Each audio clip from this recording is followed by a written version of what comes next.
Good morning, everyone. Afternoon for those folks joining us on the East Coast. Thank you for taking time out of your day today. We're excited to kick this off. Session number 1 of our first 6-part series. The previous 6-part series was a huge success, and we heard a lot of your comments, so we decided to come up with this new session as stores are starting to reopen. Before we get into the content, I did want to go over a couple of the ground rules here. Using the GoToWebinar platform, we want to make sure that the audio is crystal clear for you. Please use the audio panel within GoToWebinar to make sure that you have everything dialed in. And this is also an open panel discussion. So we're looking for your live input. If you can use the question panel to submit any questions or comments, we are going to open this up to the audience towards the end after we discuss with our panel. And if you aren't able to attend for the entire session, feel free to drop off whenever you need to. We're going to be sending out a recording and the slides as well, so you can review this on your own time with your team as well. So without further ado, I'm going to introduce Mark Weiss, CEO and co-founder of Management One. Well, thank you very much, Nico. I want to welcome everybody to our webinar today. We've got some great panelists to share their experience and talk about how they've worked through the pandemic, and we've got them represented from 6 verticals. We're here to provide prosperity for retailers through financial intelligence, education, and synergistic vetted partnerships. We are retailers first. Even though we use great technology and so forth, we come from retail and we are retailers for retailers. All right. The new world, there's just a tremendous acceleration of change, and we're very fortunate to have a panel of people who've really absorbed the shock of the change and working towards making their businesses work. And they haven't taken the last 7 or 8 weeks off and been on vacation. They've been busy at work figuring out what their world's going to look like as we navigate through this pandemic. In interviewing Erin, who's also on our panel today, I thought she kind of wrapped it up well. Now is the time to focus on what we need to build, not on what we've lost. And I think it's a great way to introduce what we're doing. Going forward, our ability to adapt quickly to the new retail world is going to determine and measure the level of success we have. There's opportunities out there in any pandemic. We're going to be talking about those, and I think it's more interesting to hear it from retailers than from me. So we're going to have questions from the audience. Thank you all for submitting your questions. We've gleaned them down to about 5 or 6 of the most frequently asked questions. And then we're also going to take some questions from the audience today for the panel. We are going to start the purpose of this webinar. Next slide, please. Well, first we're going to kick things off with a poll. Okay, we want to make sure that our audience is well and engaged here. So we have a couple of poll questions for you just to get your feedback before we get the panel going. Let me launch this first question here. There we go. We want to know, when you're opening your doors, are you opening with full-priced items, some discounting, or kind of a blended strategy for both? So we'll give you about 30 seconds or so to answer those questions.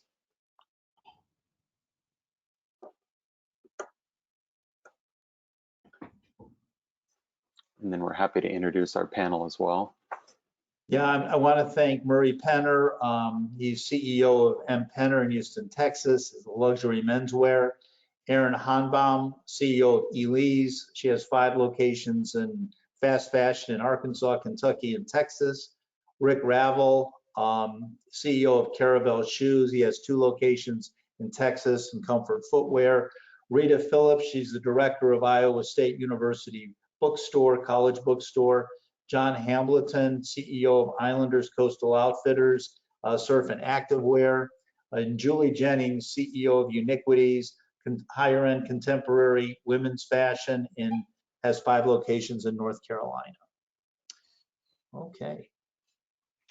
So we can refer back to this later, but I wanted to share at least the results of the poll. Mostly a blended strategy, which is what we're seeing also internally on our end. And we do have one more poll question as well. And I will put that up here. We're going to be putting this to the panel also, but we'd like to get the audience feedback. As everybody is jumping online, given the shutdown for COVID-19, looking forward after you reopen, what percentage of your business do you expect to be handled online, digitally going forward? You know, one of the things as you answer that, I'm just going to mention the reason we selected 6 verticals is we have the unique advantage of direct access to thousands of retailers across multiple vertical sizes and locations. And that's critical because we can all learn from each other. When I started in the consulting business over 30 years ago, you know, my portfolio of clients was diverse. I had men's, women's, kids, shoes, footwear, home accessories, and I learned from each of them and was able to edit and share, you know, not obviously not competitively, but share ideas to help my clients build their businesses, and often got those clients together because they weren't competitive to share ideas. So sometimes when you're just in your own vertical, you get singular thought. And when you start to bring different verticals together, you get a better cross section. And a cross section of thinking today is I think significant and important because the winners are going to be the people who are very creative. And so I think that one of the purposes behind having 6 verticals represented today was to get a cross section of thought, not only to learn what we're learning in terms of how we're opening up, but in terms of you know, different ideas from different places. So we're going to put this question to our panel as well, but it was interesting to see that the majority are at 10% of the business. So the vast majority are still leveraging brick and mortar. I like that. Okay, we are going to, I kind of covered this one, Nico. So again, we're going to kick off the panel discussion. Rita's going to take the lead. She's going to take the point here. And I'm going to ask the same question to all of you. Well, how has the pandemic changed your thinking? How have you approached it? How you spent the last 7 or 8 weeks preparing for opening, and what are some of the things you've done behind the scenes? And most of all, what is, you know, how do you face this challenge? And Rita, I appreciate you taking the point and going first. Okay, well, thank you everyone for joining. Rita Phillips here with Iowa State University Bookstore. Our doors closed, just to give you some perspective, on March 17th. And we employ over 100 plus students. Our students, we ended employment with them on March 27th. So we've been operating with about 24 full-time employees. So what has changed? Huge marketing push, more than ever. So our e-commerce, and we started a curbside pickup almost immediately. More email blasts, Facebook Lives, virtual orientation preparation with closed captioning. Please understand, this is some of the stuff we've not done. We didn't have the technology expertise, so we've had to learn that. We've had to use any resource we could find. In some cases, that's family and friends that are skilled in design and some video.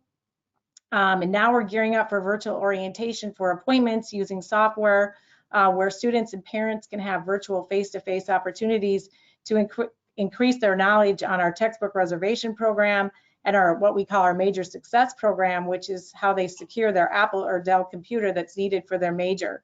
Funny enough, we had a grad student last year who came to me after orientation, and we get about 6,000 students that come in for orientation with parents.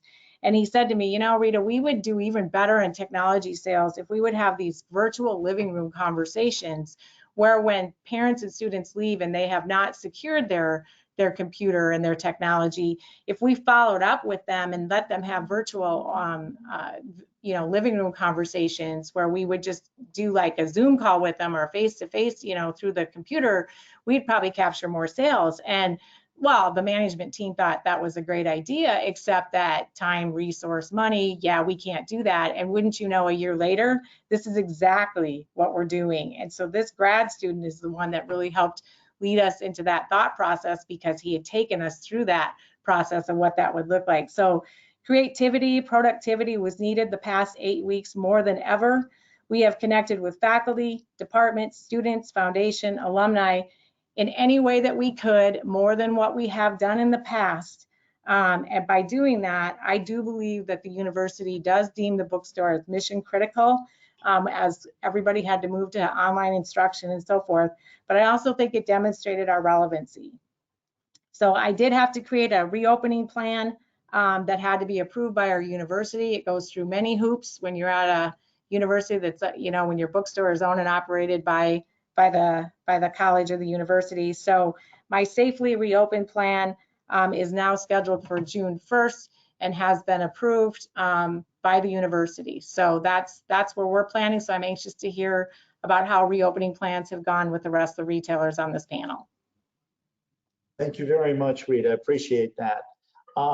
Rick, you're up next. Thank you. Rick Ravel from Caravel Shoes in Texas.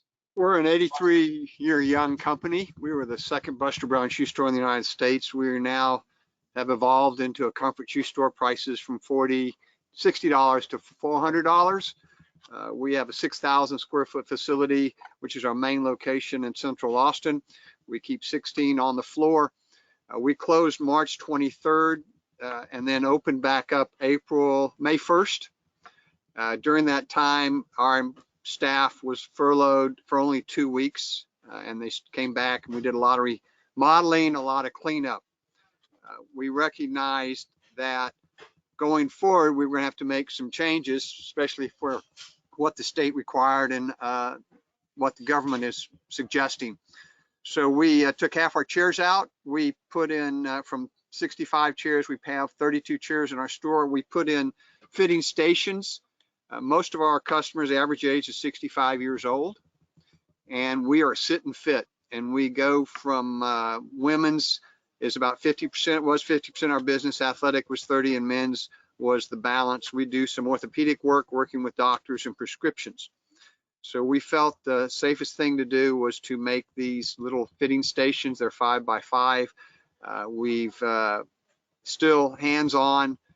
We have hand sanitizers. We do thermometers, infrared thermometers for our staff in the morning and also our customers. We're running about 33% of our normal volume. We do a third of our business in March, April, and May. So this is our big time, and it's been quite a challenge. But from the beginning, when we closed, we emailed our customers and said, if you need anything, give us a call. And they did that. So we were shipping out packages from March 23rd till the May 1st opening.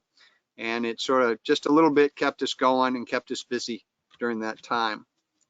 So far, as I said, customers walk in, they're by appointment, and we're getting ready to open up for walk-ins. People are starting to walk in, but we have a table out front, and we have them sign in, and we have somebody watching, and then we take them into our booth. So we have prepared for this, and so far it is working, but gradually, because of what's going on in the city right now, it's supposed to be on 25%, and then in a couple of days it can go to 50% occupancy. So that's what we've done.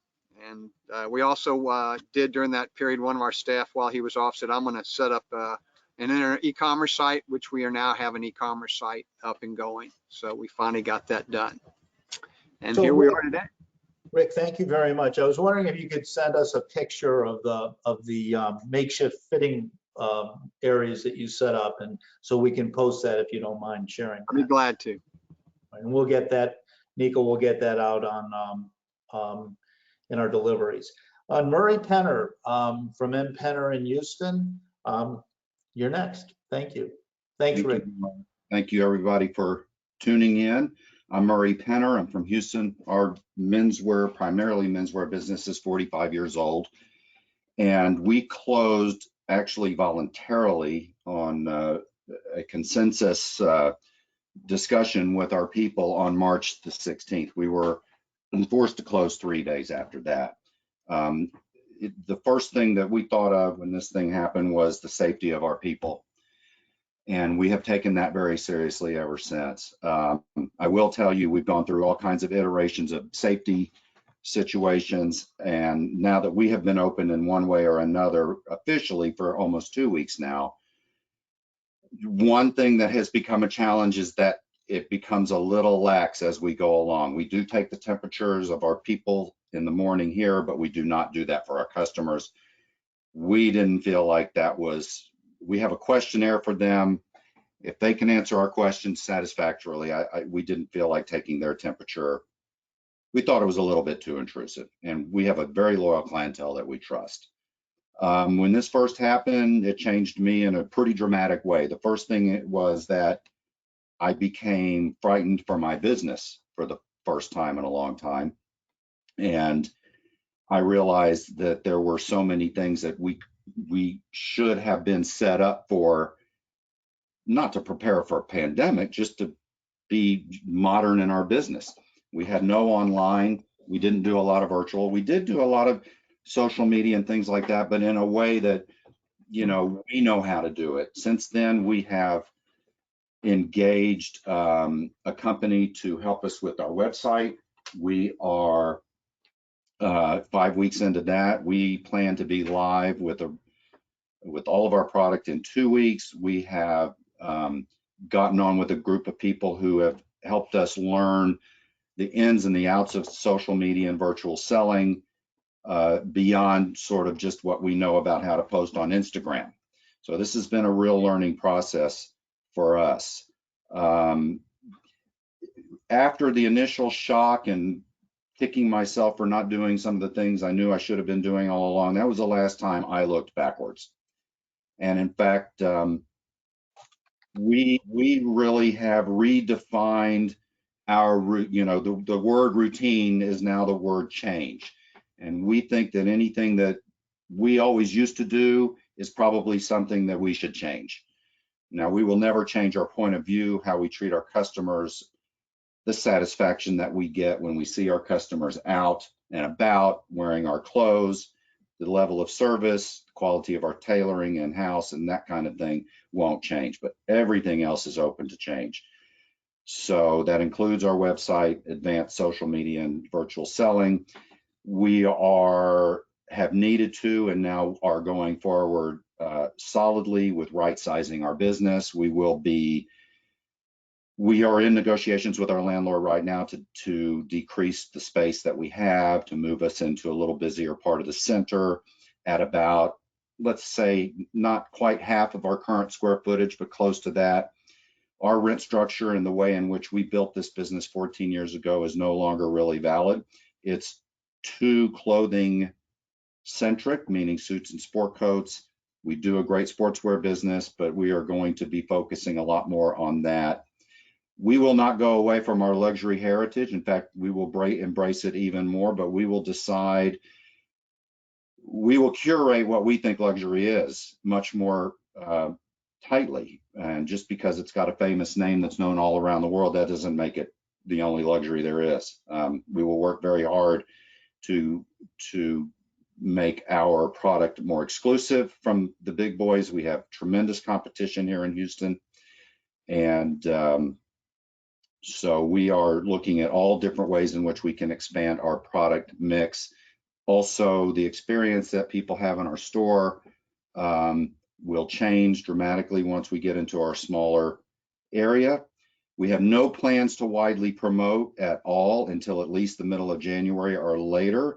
We feel like part of the problem that our industry has as a whole is a rush to sale and a ridiculous cadence of deliveries. And I'm speaking, from my point of view as a luxury retailer who has always focused on fashion. So we may do a little something this weekend for Memorial Day just to attract some business, but we'll see about that. Appointments are harder to get than we anticipated. People are still not really wanting to come out. We did do curbside business all the way through. My wife shared all of her secret family recipes on Facebook Live, and that's been a big hit. And my people have made some really cute videos that are really nice. and it's led to business. I will go quickly. I'm out of time. I know the first thing we did when we closed is all of my people on their walks, and we all took a lot of walks and a lot of thinking. We challenged our people to get on their cell phones and call our customers and see how they were doing. We contacted hundreds of customers, all of who really appreciated it and all of who promised to come back and support us when they're ready to get out and when we're reopened. I think the most important thing that we could have done at the beginning is to just see how they were doing, not to sell them. That's going to come later. Thank you very much, Murray. There's a lot there, and there's a lot more, but that's what I have. Thank you very much for sharing that. John Hamilton from Pensacola Beach, Florida. Hi, John. Good morning or afternoon to everybody. I missed the preview session, so I may skip the more relevant questions, but I'll do my best here. I want to open up first and say thanks to Mark and the M1 team. The previous six, I think it was 6 plus a bonus webinars were fantastic, and how Management One pivoted and empowered us and gave us information that helped us and continues to help us is very, very impressive. The name of this, I see Mark or the team chose to call it Accelerate, as if to accelerate change. The previous panelists spoke about change, all kind of follow in their wake a little bit, try not to be too redundant. I think it was Murray that used the word scared, and I thought, wow, that's a strong word. But then I thought, I think was my feeling as well.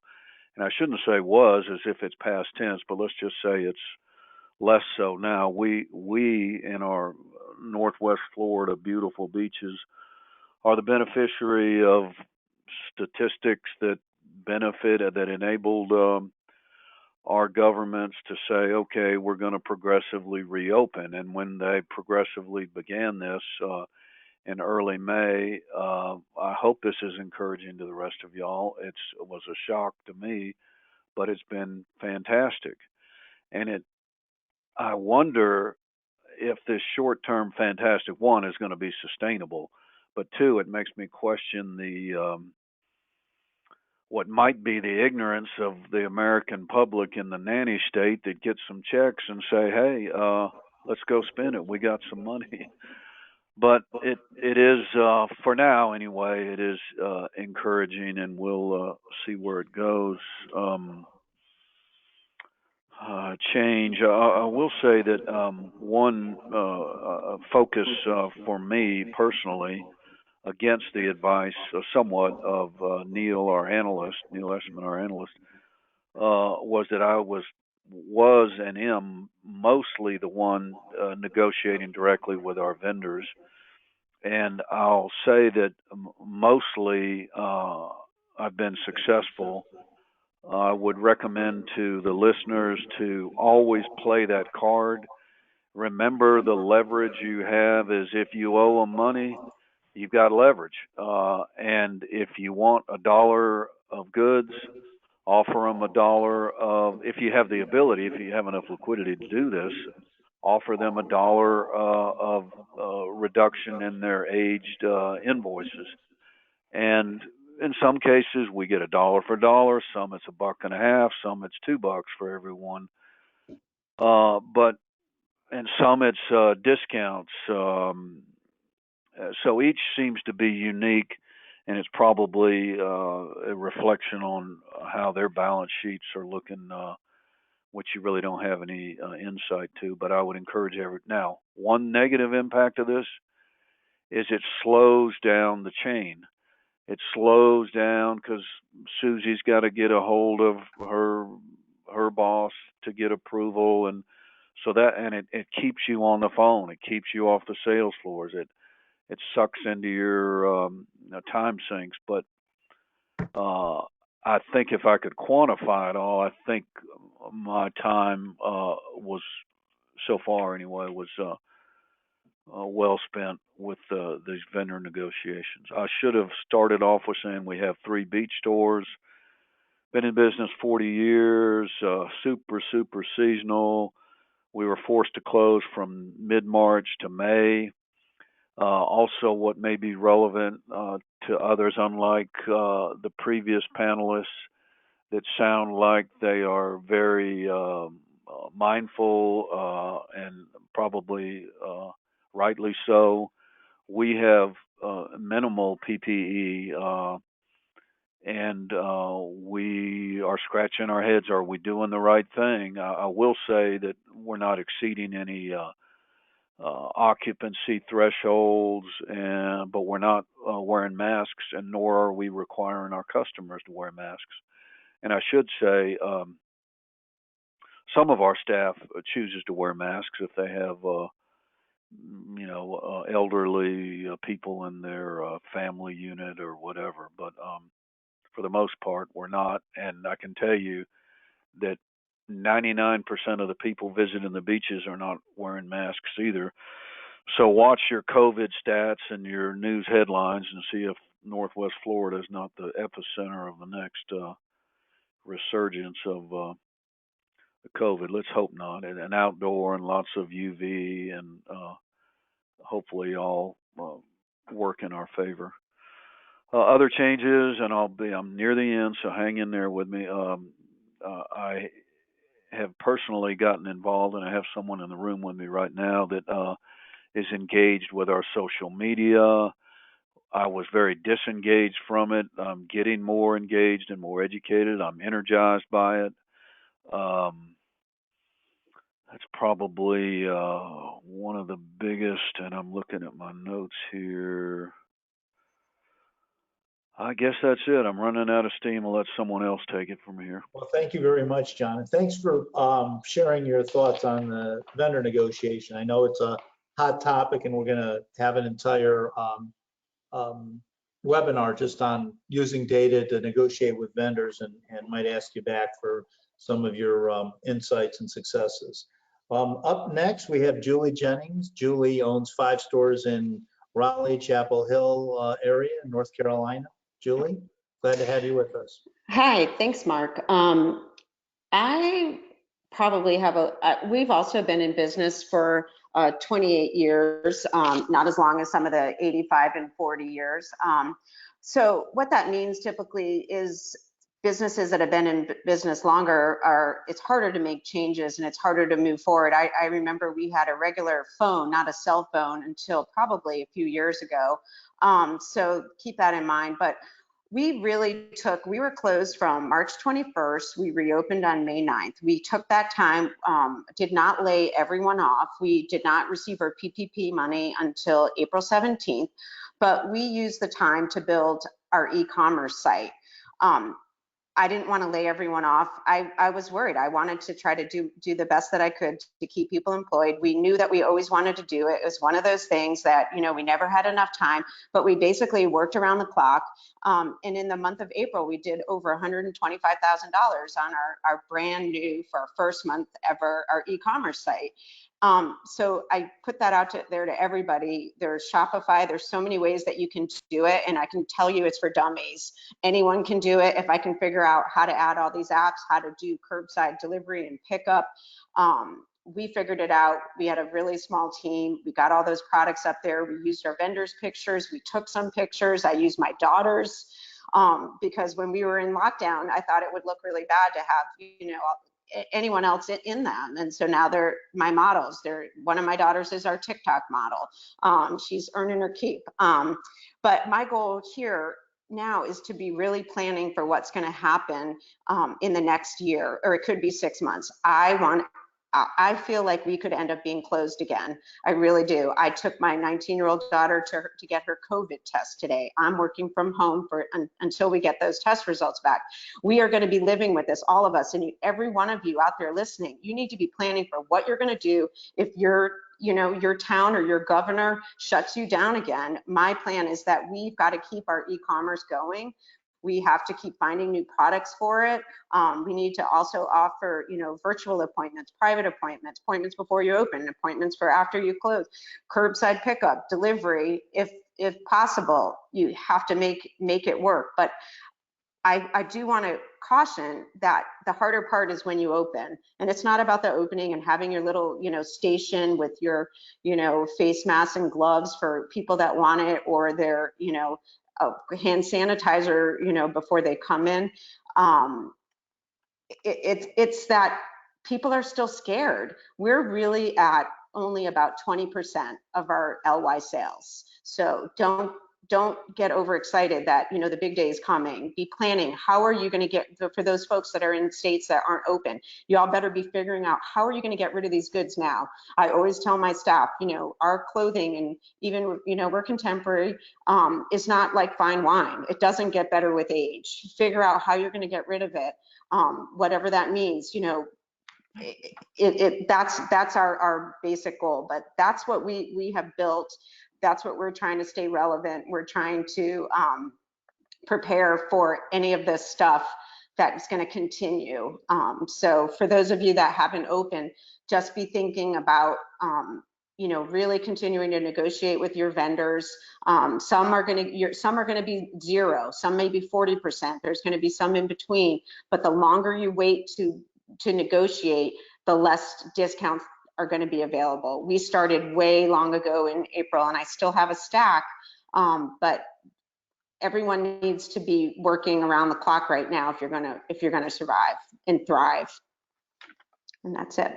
Thank you very much, Julie. By the way, in the preview session we had with the team, the group, we really talked about TikTok, and it's a lot of fun, and you've had some success with it. So for those of you that haven't used TikTok or look into it, it's you have the stat on it. What was it, Julie? It was like, I don't remember. I don't know. It's I didn't even know what it was, and then my daughters made fun of me, but I have one daughter who just turned 15, and she has one video that she has 1.4 million likes. How is that? I don't know. I'm old, so like I find that shocking, but we're working to get our numbers. They're nowhere near that, but there's a huge market for that 16 to 19-year-old. My daughter's already, trying to keep working on this, because apparently these kids aren't even going to college. These TikTokers now, they make so much money. So it's a new world. It is. All right. Aaron, thank you very much, Julie. Aaron, last but not least, we're glad to have you on board, and turn it over to you. Aaron has 5 stores in Arkansas and Kentucky, I think. Thanks. Yes. Thanks so much, Mark. Hi, fellow retailers. Thanks so much for joining us today. As Mark said, I'm Erin Hohenbaum. I'm the CEO of Ely's Contemporary Boutiques. We are a 9-year-old company. I started this company at 26 years old, literally selling clothing and accessories out of the trunk of my car and doing home trunk shows around town. So I definitely understand what it's like to have low sales for a little bit. Of course, we've adopted all of the different protocols that so many of the other panelists have discussed. All of our employees are wearing masks. We've got the sanitation stations all over the stores, all that kind of stuff. But what really has struck me and really forced me to change during this pandemic it's forced me to re-adopt a beginner's mentality. For so long, I had the luxury to make decisions on a whim. If I want to hire somebody, great, I'll hire them. We have the money to do that. And really, it's gotten us to get back to being gritty again. One of our core tenets of Ely's and our core values that's in our handbook is that we do a lot with a little. And boy, has that been true during this time period. It's really forced me to find a new mindset and making sure that I'm taking care of myself and my own personal mindset and my own personal growth, so that I'm able to effectively lead a team. We have not brought back our full staff. We've brought back currently about 15 to 20% of our staff, which means that a lot of us are having to do a lot more work than we're used to doing. We're having to work 6 days a week right now, my full-time staff is.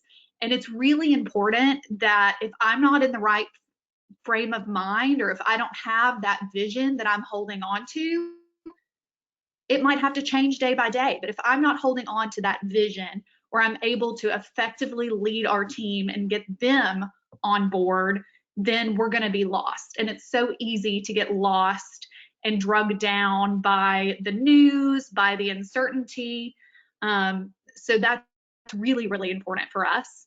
It's also forced me to reevaluate parts of the business that I really should have reevaluated or gotten rid of months ago or even years ago. What are some of those sacred cows? And what I mean by sacred cows is, oh, well, we've always done it this way. Well, it's brought to light some things that we've needed to change, but now we have the time to do it and we're being forced to innovate. One thing that I brought up to my team this past week, my full-time staff, is, I'm so sick, and I told Mark this too, I'm sick of talking about what we've lost. I want to talk about what we're going to build. And we're not waiting on outside circumstances to make us busy. We're going to be busy, and we're going to be prepared for when and if customers do show back up. We've pivoted to online. Thank God we launched our online store last July. So we already had an online presence, but had never really given it a chance. And we've seen our online sales increase 6 times to what the average month was before all of this. So what we're really focusing on is what we're building, not on what we've lost. My staff's and guest safety is my #1 priority right now, but also I'm not holding on to hope and thinking that my business is going to bounce back this October or November. That'd be great if it did, but I think we're all looking at a new sense of normal, and the quicker that we can get on board with that and start innovating and changing and adapting, the better off we'll all be. Thank you very much for that. The part about leadership is critical. You're all leaders in your business, and your mindset has a lot to do with your success because your people depend on you. So I appreciate it. I mean, every one of you have brought up great points and ideas and thoughts, and I know we've got some follow-up questions. And Nico, if you want to bring some of those to bear now, bring those in. Absolutely. Before I get to the first question, I wanted to go with what Julie was talking about, moving the business online. And I don't know if anybody saw yesterday, but Mark Zuckerberg, CEO of Facebook, actually put out some revamped tools specifically geared towards shopping online. Facebook and Instagram already dipped a toe in there, and a lot of our clients and retailers across the country are using those, but Facebook recognizes the opportunity, and they've completely revamped their shopping as of yesterday. So I encourage everybody, if they haven't seen his Facebook Live and they haven't researched those tools released yesterday, to definitely go and do some research on how they can apply that to their business. So I wanted to reach into our pool here and pick out some questions. The first one would be for John Hambleton. You mentioned dollar for dollar negotiations, and that struck a chord with one of our listeners. They were curious if you can explain what that means in a little more detail. This is John. For me, it means, in fact, as recently as an hour ago, a vendor, the buyer said, hey, I've got a couple of purchase orders. I really want them. We're on credit hold. So she and I looked at the past dues, and I guess in this setting with this audience, normally I don't like even, and I take pride in the fact that this is a rare occurrence to have past dues, but I've given our experiences in the last recession, I think that's prepared me for these vendor negotiations, and I'm more comfortable with them. But sorry, I got off topic a little bit. So anyway, so the buyer said, I've got these 2 purchase orders. They sum up to X. I go to our past due. We're on credit hold. I go to the past dues. I look. I pick a few invoices that add up to X plus a little bit. I get to the person that's hopefully the decision maker, or darn close, and say, these 2 purchase orders, will you release them? They sum up to X. I'll pay these 2 or 3 or however many invoices that sum up to a little bit over X. You get the benefit of fresh merch. So you're sitting on it in your distribution center. You get aged invoices off your books, and our beaches are open, and let's see if we can make this work. And for the most part, I'm successful with it. Earlier on, I think it was was it Aaron? Aaron was saying that, I think it was Aaron was saying that, as time goes on, it seems like I'm less able to get discounts. Not that we got that many, but vendors seemed more willing to do it. And my sense is that they are less panicky, that maybe they made arrangements on their side with their finances. I don't know, but my sense is that we're less able to do it for the most part with discounts. But as recently as yesterday, I made an offer at 15% off, and I'm supposed to hear back today. So each one's different. I hope that helps with the question. Thank you. Thank you, John. This question actually goes to the entire panel. Along the lines of vendors, this is an opportunity for every retailer to review their vendor relationships and even source new vendors. So one of the questions that we got in our survey, our pre-webinar survey, was what is the strategy of finding new vendors right now with the threat of travel restriction and the uncertainty of markets? A lot of market stores are closed. A lot of these expos are closing. What is your strategy? And I can put that out to the entire panel. This is Julie. I'll respond to that. I think it's going to be really hard right now because a lot of the major reps, like at least in our industry, are based in LA or New York, and everyone is working remotely. So unless you have their cell phone number, I think it's going to be difficult to reach out to people directly. The other thing you need to be thinking about is if you're trying to find new people, you know, they're going to probably try to push off old goods on you in order to start that relationship. And you really need to be thinking about, do I need this item?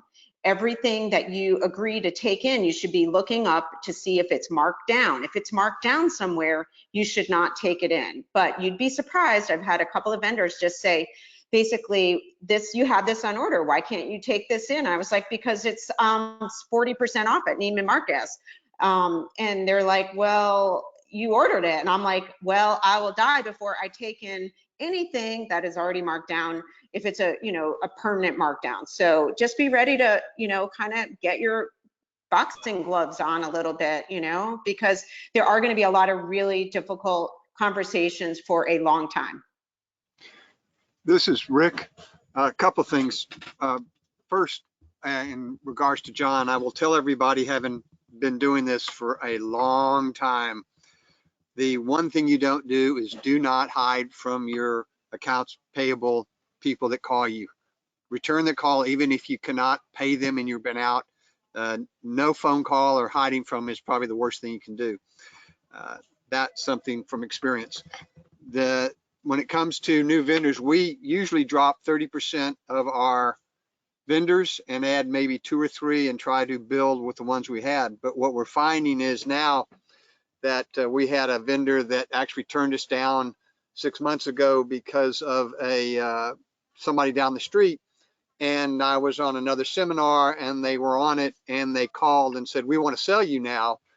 And I thought that was interesting. I have the feeling that some of the people we had targeted before that didn't consider us appropriate for their product are re-looking at everything, because, you know, you're going to lose about 100,000 businesses. And I don't know how many shoe stores are going out of business, but a lot. And I think that you're going to be in a position, if you've been turned down before and you want to add a line, you're probably going to be able to get that line today. So I think it's going to be to the advantage of the retailer, and you'll be able to pick and choose who you want to do. But you've got to remember that you really have to look at the bottom line of every single one of your vendors and make that decision, who you're going to keep and who you're going to drop. So that's what I have. Excellent. And as Mark mentioned too, we are going to do a webinar session on June 2nd that is solely devoted to using data to negotiate with your vendors and landlords. So our next question here would be, again, for the entire panel. And a lot of folks were asking us about how you're handling fall goods. You know, how are you purchasing for fall when you already have all of your spring goods that are delayed or sitting in your inventory? This is, I can go from a college bookstore perspective.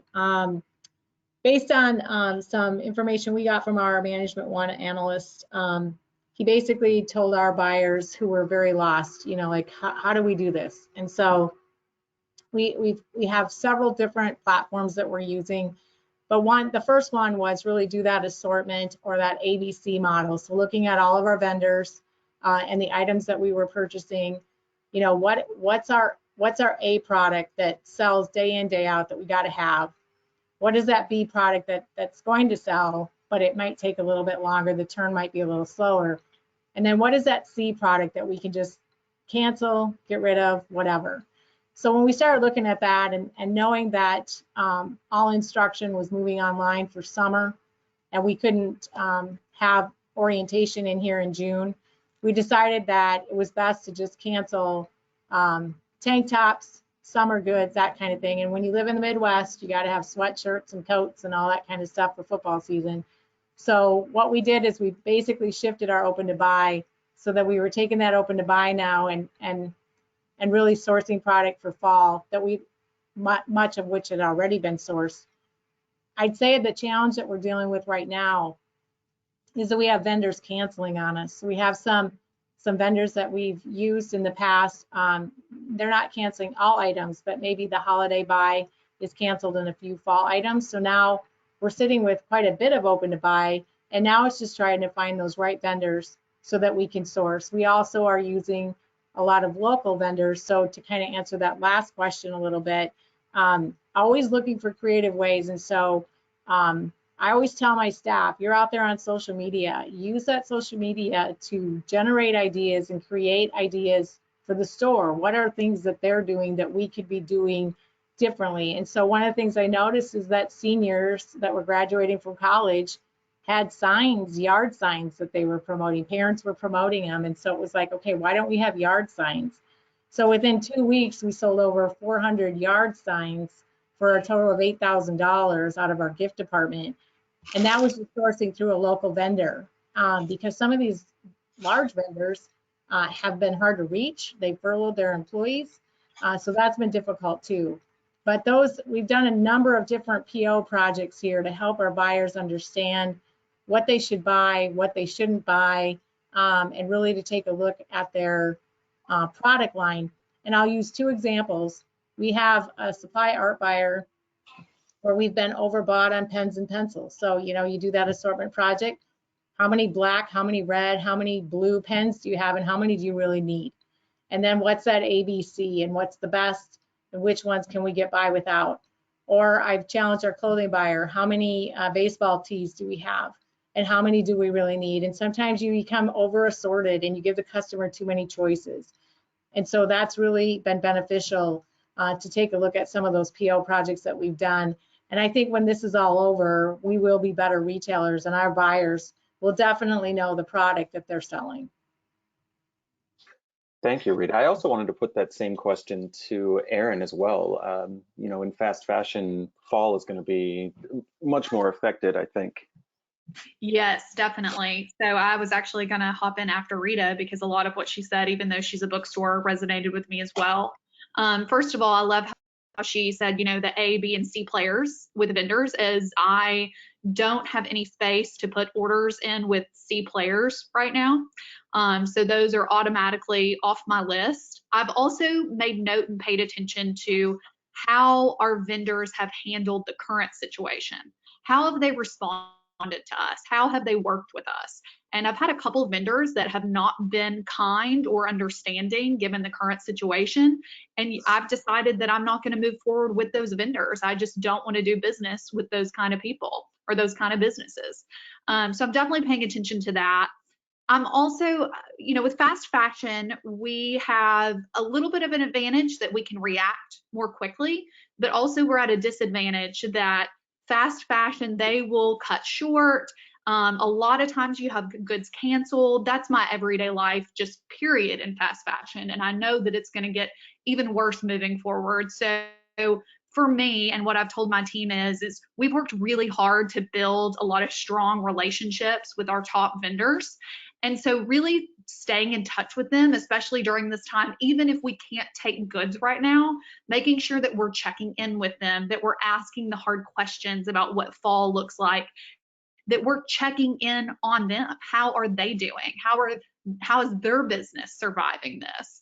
So that's really how I'm looking at fall, is just using those connections, having hard conversations with vendors that, like I mentioned in my intro, that we probably should have had those conversations, 6 months ago, having those hard conversations, and then really just being diligent and paying attention to what we're bringing in.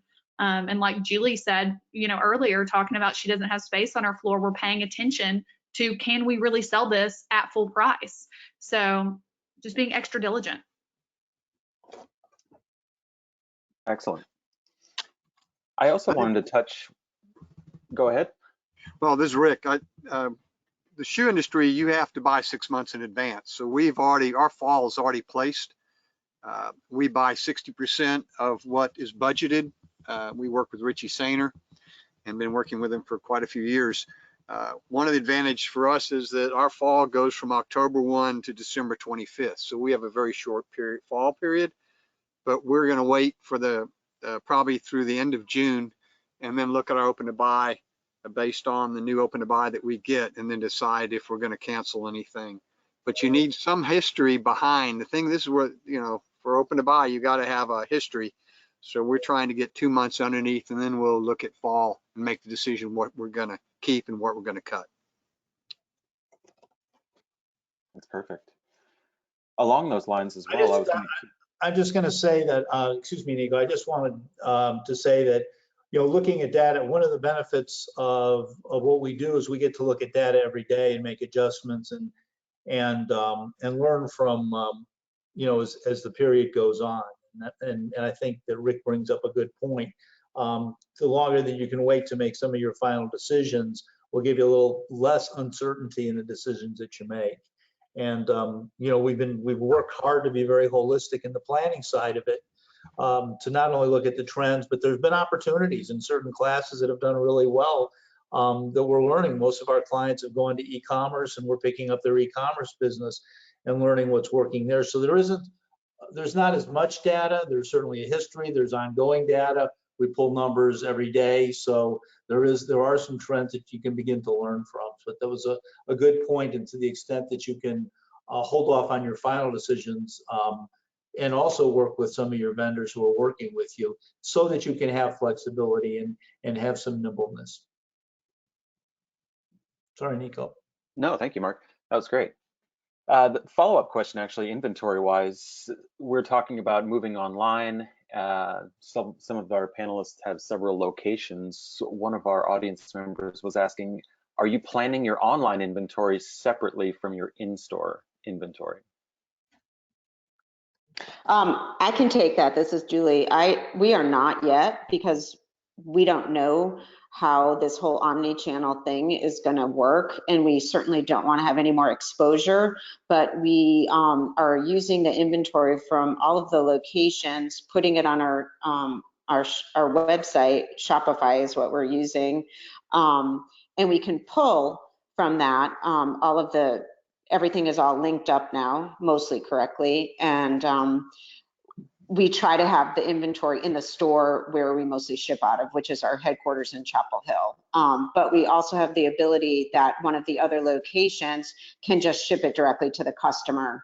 Like I said, it's so easy to use these programs that are out there now. But we think that we need way more data before we could start planning this by itself. That makes sense, yeah. We have about 5 minutes left here. I wanted to get some final thoughts either from Mark or from the panel as we wrap things up.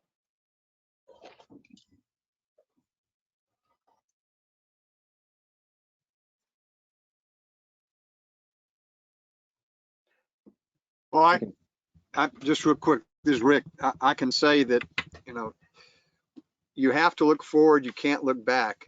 That's why we use Manage One to look back for us, to help us to look forward. But like I said, having gone through the 80s and interest going to 21+ points, and then, 9/11, and then going through the '08, we've learned to be nimble. I think that's the most important thing you can be right now. We work a little higher on our turnover. Industry standard is around 2.75. We try to push 3.5 to 4. And it's, the new normal is turn, turn, turn. And if you follow that, even through dropping in volume, I think you'll be prepared and survive very well.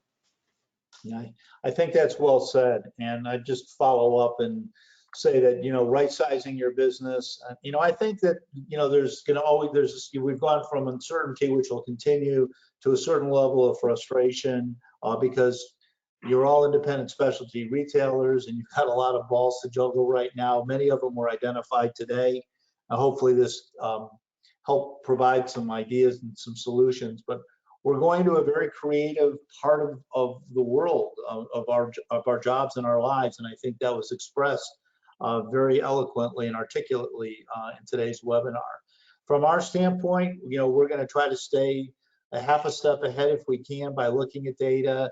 We've got tremendous resources available to us. We get information from thousands of retailers in our affiliate network of over 100 affiliates every day.